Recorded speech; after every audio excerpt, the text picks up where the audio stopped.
So here we are in Pap's garden.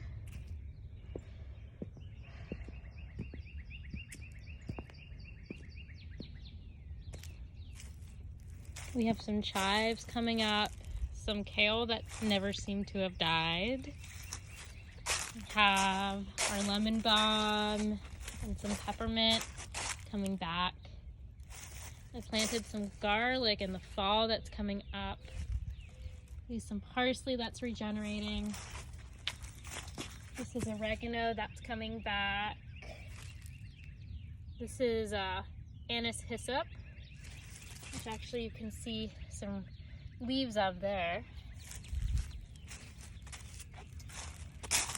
I believe this is thyme. And then this is fennel that we planted last year that's coming back. And then this right here, these are covered, these are hoops made of metal that are covered in floating row cover. And planted under them are bells of Ireland on the right and bachelor buttons on the left. So we'll leave that on for 10 to 14 days.